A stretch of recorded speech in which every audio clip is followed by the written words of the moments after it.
আচ্ছা, আসসালামু আলাইকুম। আমার কথা কি শোনা যায়? একটু বলেন। আসসালামু আলাইকুম ম্যাম। দেখেন, আজকে আমরা ঈদের আগে একটা অনলাইন ক্লাসে আসছি।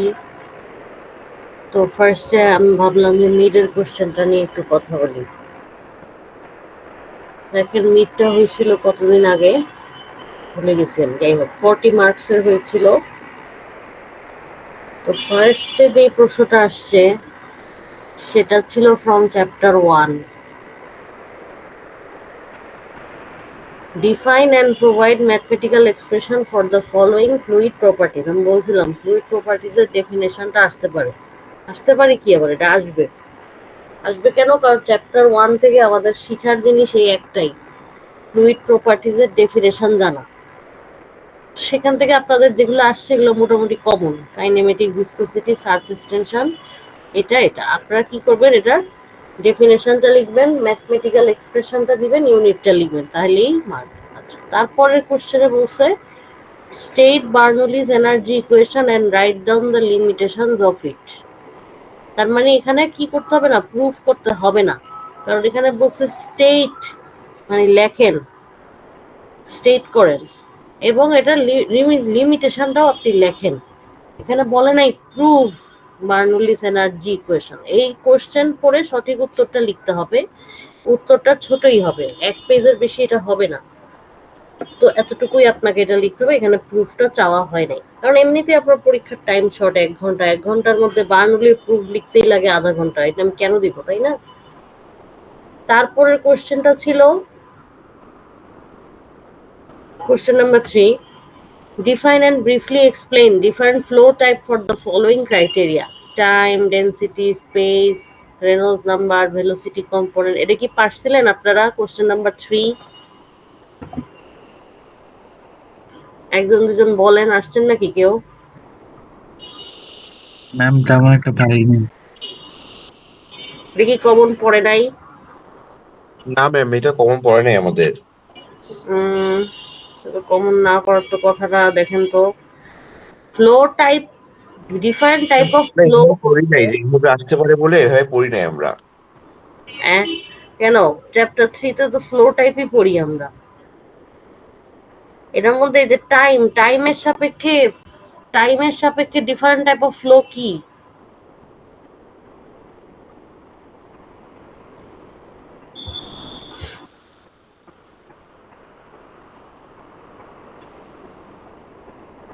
এটা পড়ছেন, এটা অবশ্যই পড়ছেন।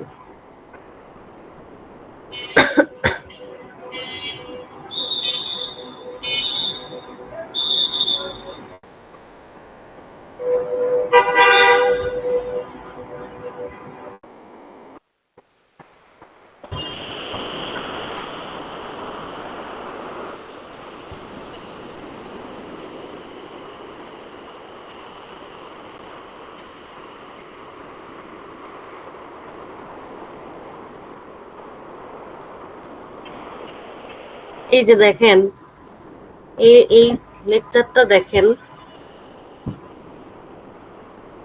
এখানে কি বলছে?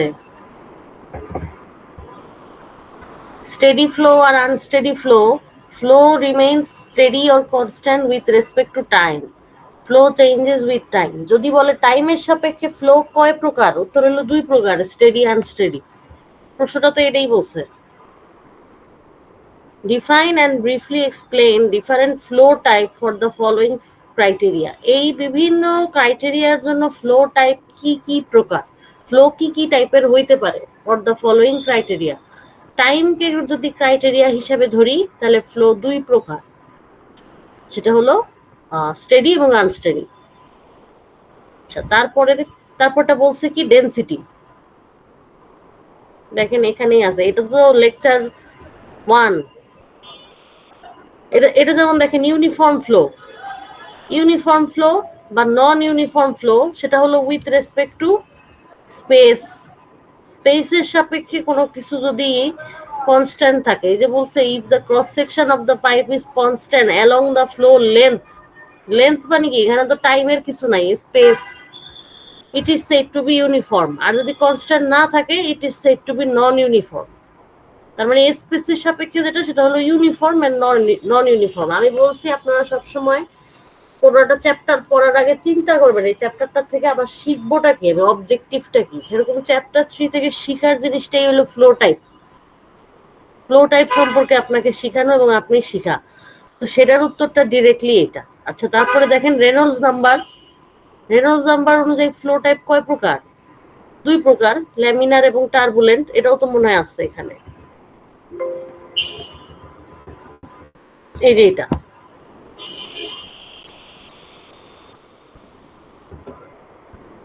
ল্যামিনার এবং টার্বুলেন্ট ফ্লো টাইপ 2 প্রকার। ভেলোসিটি কম্পোনেন্ট, ভেলোসিটি কম্পোনেন্ট অনুযায়ী ফ্লো কয় প্রকার? 3 প্রকার। এটা কোথায় আছে? এই যে ডেনসিটি, ডেনসিটি অনুযায়ী ফ্লো 2 প্রকার, ইনকম্প্রেসিবল এবং কম্প্রেসিবল ফ্লো। ইনকম্প্রেসিবল ফ্লো হলো যার ডেনসিটিটা কনস্ট্যান্ট, কম্প্রেসিবল ফ্লো হলো যার ডেনসিটিটা চেঞ্জ হয়, টেম্পারেচারের সাথে ডেনসিটি চেঞ্জ হয়। আর ভেলোসিটির কম্পোনেন্ট অনুযায়ী ফ্লো হলো 3 প্রকার, 1D, 2D, 3D। যেটা 1D ফ্লো তার ভেলোসিটি কম্পোনেন্ট একটা, হয় ইউ না হয় ভি না হয় ডব্লিউ, সে এক ডিরেকশনালি মুভ করে, একদিকে যায়। একদিকে গেলে তার ভেলোসিটি কম্পোনেন্ট কয়টা? একটা, তার মানে সে 1 ডাইমেনশনাল। তার যদি 2 দিকে থাকে ভেলোসিটি কম্পোনেন্ট সেটা 2D, তার যদি 3 দিকে থাকে সেটা 3D। সাধারণত ফ্লো ভিজুয়ালাইজ করার জন্য আমরা এটাকে 1D বা 2D ধরে অ্যানালাইসিস করি, কিন্তু আসলে তো রিয়েল লাইফে ফ্লো হলো 3D। তার তো সব দিকেই ভেলোসিটি কম্পোনেন্টটা আছে। বুঝতে পেরেছেন?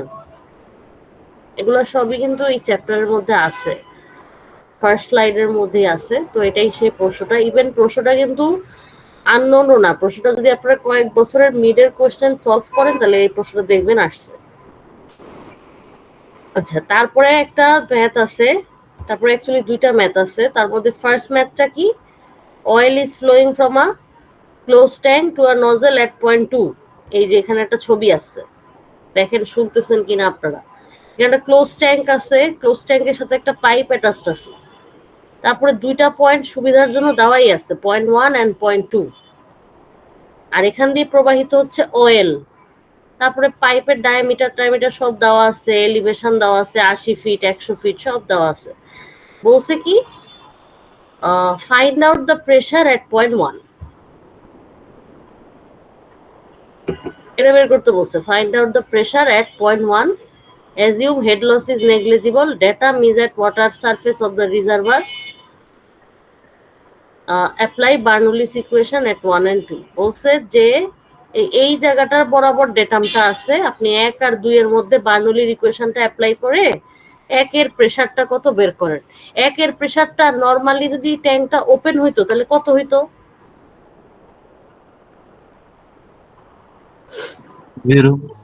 ভেরি গুড, 0 হইতো। কিন্তু এটা 0 না, কারণ হলো এটা তো ক্লোজ ট্যাঙ্ক, এটার ভিতরে প্রেসার আছে। একটা ক্লোজড রুমে থাকলে দম বন্ধ লাগে, সে কারণ সেখানে এয়ার প্রেসার আছে। এখানেও তাই, ক্লোজ ট্যাঙ্ক, এখানে একটা প্রেসার দেওয়া আছে, প্রেসার দিয়ে চাপ দিয়ে এই জিনিসটাকে এরকম করে এভাবে পাস করানো হচ্ছে। তা না হলে তো এটা নিজে নিজে সম্ভব না এভাবে উঠে যাওয়া, চাপ দিয়ে কাজটা করানো হচ্ছে। তাহলে এটা কিভাবে করবো? আমি জাস্ট 1 এবং 2 বার্নৌলি অ্যাপ্লাই করবো, আর তো কিছুই না।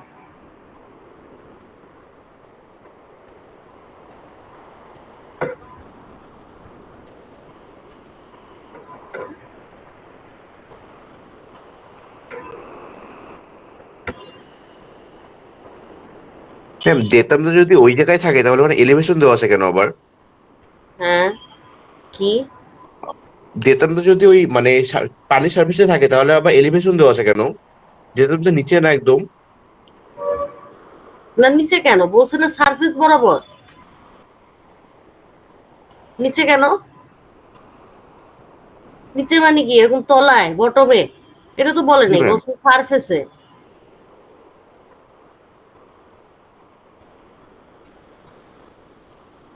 আপনি যদি তলায় ধরেন তাহলে একটার এলিভেশন 80 আর একটার এলিভেশন 100।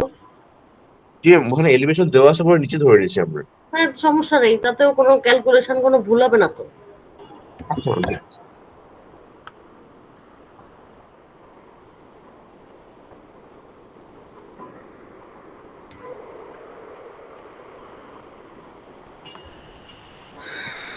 কি হয়েছে, এখানে একটা ট্যাঙ্ক আছে,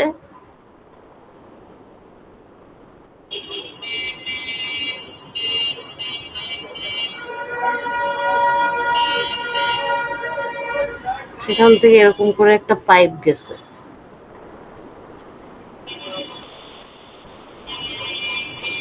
এখানে এক, এই পাইপের এই ডিসচার্জ পয়েন্টে দুই। তাহলে আমার বার্নৌলির ইকুয়েশনটা বলছে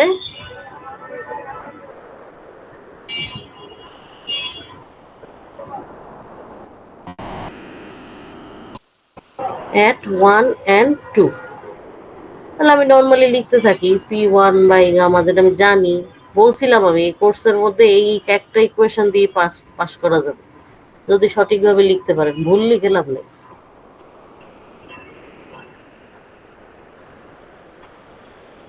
এখানে চাইলে আপনি হেড লসটা লিখতে পারেন, কিন্তু বলে দিচ্ছে যে হেড লস নাই, নেগলিজিবল। আচ্ছা, তারপরে এইটাই হলো আমাকে কি বের করতে বলছে, এটাই হলো কোশ্চেন মার্ক, তাহলে এটা এখানে রাখলাম।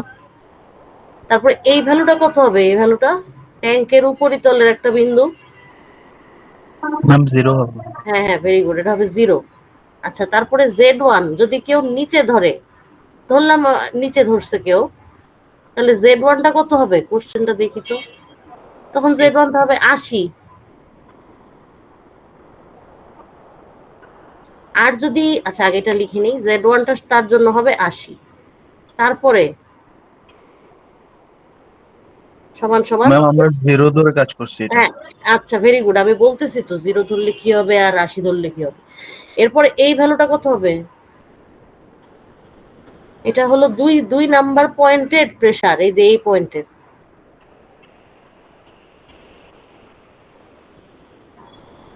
এই যে এই পয়েন্টের প্রেসার। ম্যাম এটাও 0 হবে। হ্যাঁ ভেরি গুড, যে বলছে সে বুঝেই বলছে। এই যে 2 নাম্বার পয়েন্ট, এটা কি, এটা হলো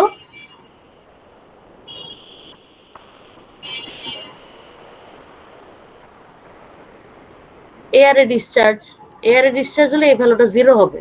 আচ্ছা, তারপরে V2²/2 যে এটা একটা ভ্যালু থাকবে বলছি, এটা কখনো 0 হবে না। কেন? কারণ এটা পাইপ দিয়ে, একটা নজল দিয়ে বের হচ্ছে, সেই পানিটা আপনি কোনোখানে দিতেছেন, আপনি গাছে পানি দিচ্ছেন, গাড়ি পরিষ্কার করতেছেন, এই পানিটার অবশ্যই একটা ভেলোসিটি আছে, এটা একটা jet, chat G ma'am. Has velocity. তাহলে এই ভিটা আমি কিভাবে পাবো, V2 bye ma'am A2। Discharge থেকে বের করব। হ্যাঁ, আচ্ছা এখন ডিসচার্জটা দেখি কত দেওয়া আছে নাকি নাই। কোনো ডাটা যদি দেওয়া না থাকে, তো দেওয়া এই আছে ম্যাম। এই রিলেটেড কারেকশন যদি না আসে, তাহলে আপনি অটো মার্ক পেয়ে যাবেন। আচ্ছা, এখানে কিউটা দেওয়া আছে 0.6, আর এরিয়া বের করার জন্য যে 6 ইঞ্চি, এই ইনফরমেশনটা দেওয়া আছে।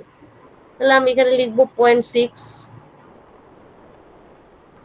1/4/6/12 হোল স্কোয়ার, এটা লিখতে হবে। এটা এককটাকে ঠিক করে নিতে হবে, কেন? কারণ 6.6 যেটা উপরের, সেটা আছে ফিট কিউবে, এটা হলো ফিট কিউব পার সেকেন্ড। তাহলে এটাকেও তো আমার ফিট বানাতে হবে, এই জন্য 6/12 করলাম, করে হোল স্কোয়ার করলাম। এই পুরা জিনিসটাই হলো আমার V2, এটা যত আসে এখানে তত, whole square by 2G plus Z2। কেউ যদি নিচে ধরে ডেটাম, তার জন্য Z2 হলো 100। এই যে এখান থেকে, সরি, এই যে এখানে 100 যদি নিচে ধরে, বুঝার অসুবিধার জন্য নিচে ধরলে কোনো সমস্যা নাই। আচ্ছা, তাহলে আমি এখানে লিখলাম 100। তারপরে এই ভ্যালুটা 0 প্রশ্নে বলা আছে, তাহলে এটা সলভ করলে আসবে কে, ও P1/গামা আসবে একটা কিছু, সেখান থেকে P1 কত বের করতে হবে, তাই না? এটাই তো, ইয়েস ম্যাম। হ্যাঁ এটাই। এখন কেউ যদি এই জিনিসটা দেখেন, আপনি 100 আর 80 আলটিমেটলি আসবে কত, 20। এক পাশে 100 আর এক পাশে 80, P1/গামা বের করার জন্য 80টাকে ওই পাশে নিয়ে যেতে হবে, 100 মাইনাস 80 হয়ে যাবে, 20 থাকবে, তাই না? এটা সলভ করেন, সলভ করলে এখানে তো 20ই হ্যাঁ ম্যাম। থাকে। আর যদি প্রশ্ন অনুযায়ী ডেটামটা কেউ লেভেলে ধরে, তাহলে 0 আর 20 আসে। তাহলে তো একই একই আসে, এটা আমি বলতে চাচ্ছি। এই যে ডেটামটা যদি কেউ এইখানে ধরে, এইখানে ধরলাম,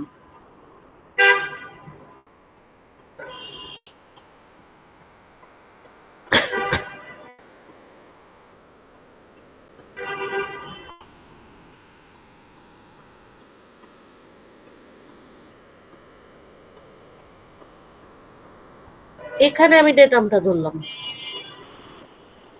তাহলে Z1 হয়ে যাবে 0, Z2 হয়ে যাবে এতটুকু দূরত্ব, যতটুকু, এতটুকু হাইট হলো 20, এতটুকু হাইট 20 না, কারণ এই এখান থেকে এতটুকু হলো 80 আর এখান থেকে এতটুকু হলো 100।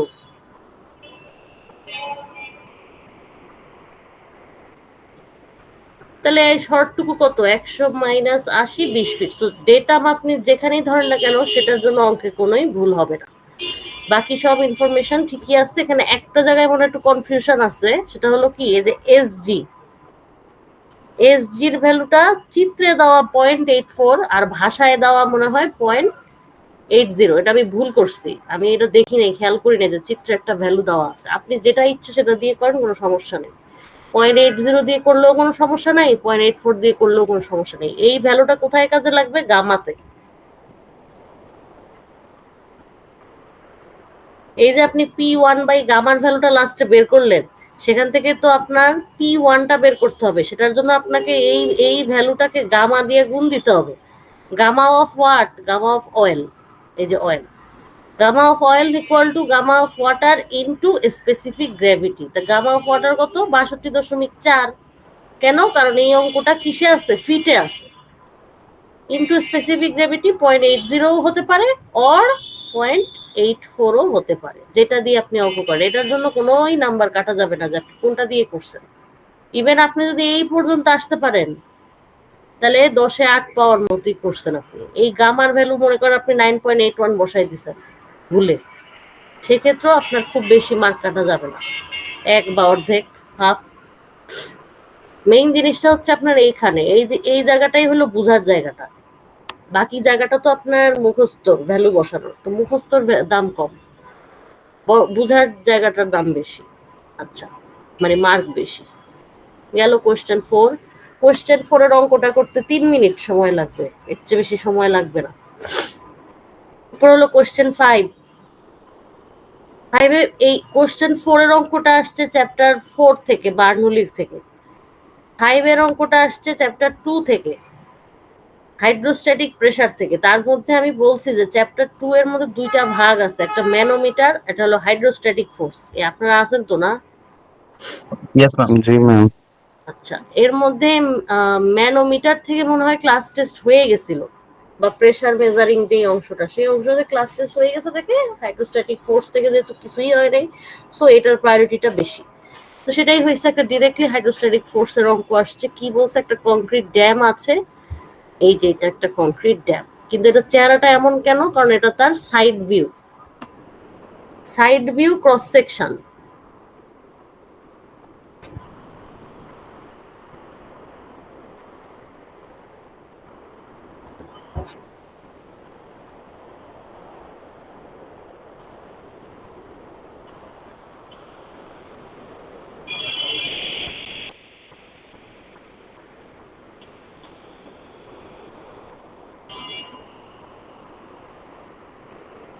এটাই সেই ড্যামটা।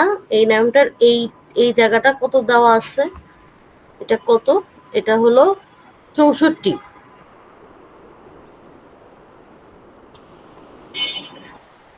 মিটার, আর এটা দেওয়া আছে 48 মিটার। আর এই ড্যামটা আসলে এইরকম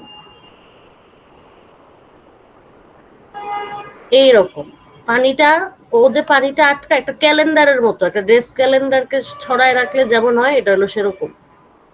পানিটা এসে ওকে এখান দিয়ে ধাক্কা দেয়। পানিটা ওর এক সাইডে আছে, আরেক সাইডে শুকনো আছে। অনেক অঙ্কে এমন থাকে দুই সাইডেই পানি থাকে, এক সাইডে লেভেল বেশি, এক সাইডে কম বা সমান, বিভিন্ন রকম থাকে। কিন্তু আমাদের এই অঙ্কটার মধ্যে জাস্ট এক সাইডেই পানি আছে। কিভাবে বুঝলাম? এই যে এক সাইডেই পানির মার্কটা দেওয়া আছে, সিম্বলটা দেওয়া আছে, আরেক সাইডের কথা কিছু বলা নাই, তার মানে পানি এক পাশে। আর এটার উইথটা, বোর্ড বরাবর এটার উইথটা হলো এই যে 100 মিটার, এই ভ্যালুটাও দেওয়া আছে 100 মিটার। কোন ভ্যালুটা 100 মিটার? এই যে এই ভ্যালুটা।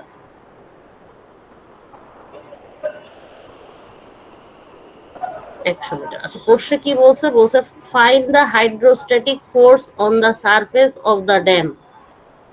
তার মানে আপনাকে এখানে শুধু একটা জিনিসই বের করতে বলছে, F equal to gamma H C area. Centre of pressure বের করতে বলেনি, কিন্তু অনেকেই আপনারা বের করছেন, আমি দেখছি। তো দরকার নাই, যেটা বলছে শুধু সেটা করলেই হবে। তাহলে গামাটা গামাই হবে, এইচ সিটা কি হবে বলেছি, যেগুলা হলো এইচ সেগুলো হলো ভার্টিক্যাল ডেপথ। ভার্টিক্যাল ডেপথের অর্ধেক। আর এরিয়া হচ্ছে যেই ফেজ বরাবর আপনার পানিটা আসছে। কেন আমি এখানে অর্ধেক লিখলাম? কেন আমি এখানে ত্রিভুজের 3 ভাগের 1 ভাগ লিখলাম না? এটা তো একটা ত্রিভুজাকার জিনিস। ত্রিভুজাকার জিনিসের সেন্ট্রয়েড তো আর অর্ধেকে হয় না, 1/3 হয় বা 2/3 হয়, কিন্তু আমি সেটা না লিখে অর্ধেক কেন লিখলাম? কারণ আমি তো এই ফেজটা নিয়ে কথা বলতেছি, আমার পানি তো আসে এই ফেজে, পানি আসে ক্যালেন্ডারের এই ফেজে, ড্যামের এই ফেজে। এখন এই ফেজটার শেপ কেমন? রেক্ট্যাঙ্গেল। রেক্ট্যাঙ্গেলের সেন্ট্রয়েড থাকে কোথায়? অর্ধেকে। আসলে আমাকে যে সেন্ট্রয়েডটা বের করতে বলছে, এটা আসলে আমাকে এই ফেজটার সেন্ট্রয়েডটাই বের করতে বলছে, বাট অ্যাঙ্গেল কনসিডার না করে ভার্টিক্যালি। সেই ক্ষেত্রে তো আমার এই ভ্যালুটা হয়ে যাবে 64/2। আচ্ছা, এখন এরিয়াটা কত হবে? আমাকে এই অতিভুজটা বের করতে হবে, অবশ্যই অতিভুজটা বের করতে হবে। এখানে 64 আছে, এখানে 48 আছে, এটা রুট ওভার।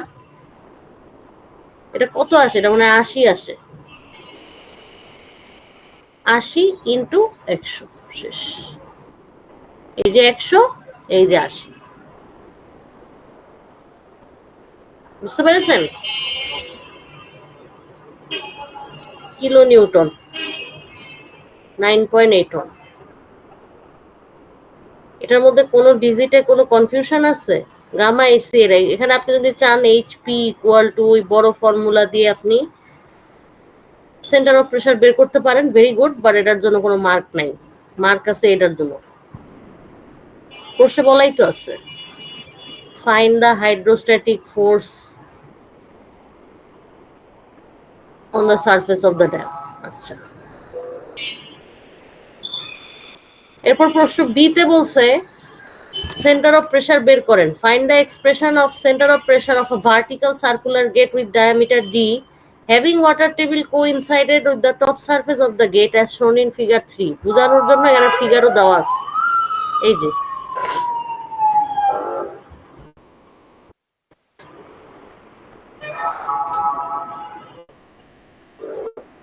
এখানে একটা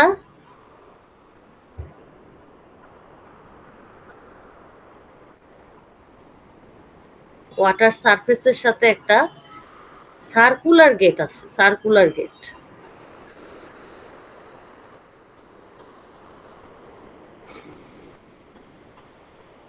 যার ডায়ামিটারটা হলো ডি এবং গেটটা হলো পানির থেকেই শুরু হয়েছে। পানির লেভেল যেখানে, গেটটাও সেখানে। এমন না যে পানির লেভেল উপরে তার অনেকটা নিচে গেটটা, এরকম না আর কি সিচুয়েশনটা। এইচ এইচ হাইট নিচে, এরকম না, একদম পানির লেভেল থেকেই গেটটা। আচ্ছা ঠিক আছে, ভালো হয়েছে। এবং এটাই তার কি ফেস, এই ফেস বরাবরই পানিটা তাকে ধাক্কা দিচ্ছে, এই ফেস বরাবরই পানিটা আসতেছে। তাহলে তার centre of pressure HP equal to কত বলছে? একটা এক্সপ্রেশন বের করেন। এক্সপ্রেশন কেন বের করবেন আপনি? কারণ এখানে তো কোনো ভ্যালু দেওয়া নাই, ভ্যালু থাকলেই না আপনি উত্তর বের করতেন। তাহলে এটার এইচসি কত হবে? ডি এর অর্ধেকে। সেন্ট্রয়েডটা কোথায় আছে? বৃত্তের এখানে অর্ধেকে, plus pi D to the power 4/64, আবার d/2 ইন্টু এরিয়া কত? 1/4 পাই ডি স্কোয়ার, জাস্ট এটাই। তারপর এটা কাটাকাটি করেন, কত হয়?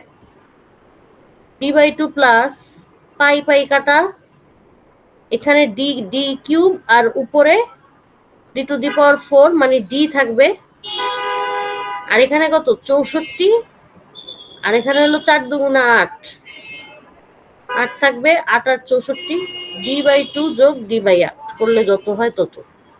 এটাই আসছে নাকি উত্তর? জি ম্যাম। এই তো এটাই, এটাই উত্তর।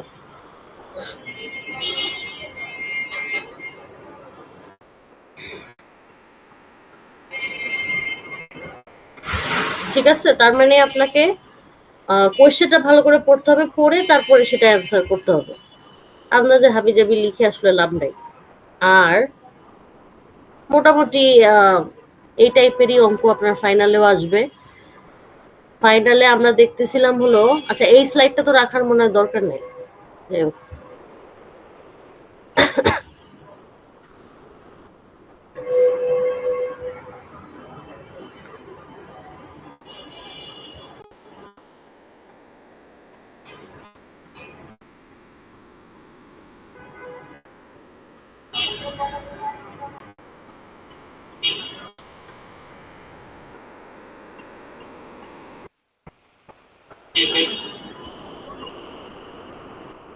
মনে হয় এই লেকচারটাই ছিলাম। কতটুকু দেখানো হয়েছিল আপনাদের ক্লাসে?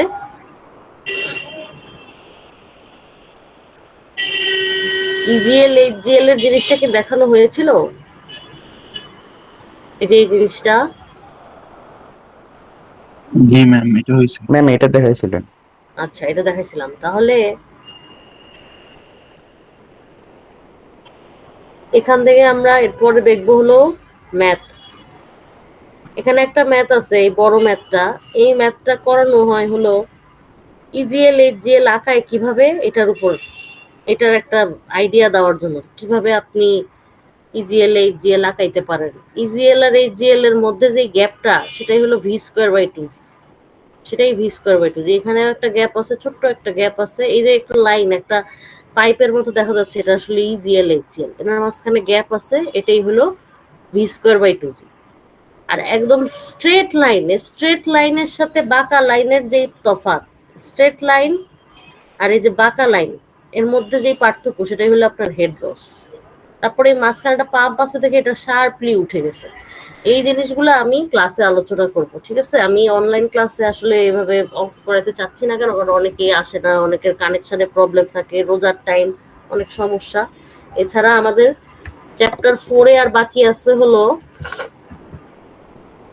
হ্যাং খাইলো কেন, চ্যাপ্টার 4-এ আর তেমন কিছু বাকি নেই, আর দুটা সেলে চ্যাপ্টার 4 শেষ হয়ে। আপনাদের হলিডের পর কয়টা ক্লাস আছে বলেন তো একটু? 5টা ক্লাস আছে মনে হয় না? 9, 10, 11, 12, 13। হলিডের পর 9th উইক না আপনাদের? তাই তো হবে, আমার হিসাব অনুযায়ী 5টা ক্লাস আছে আর কি। তো সেই ক্ষেত্রে তখন আমরা এটা চ্যাপ্টার 4, 6 আর 8 কমপ্লিট করে ফেলবো, ঠিক আছে? আজকের ক্লাসটা ছিল মিড এর সলভ ক্লাস, এর চেয়ে বেশি আজকে আমি আর দেখাতে যাচ্ছি না। আপনাদের অন্য ক্লাস হয়েছে রবিবার? Yes ma'am.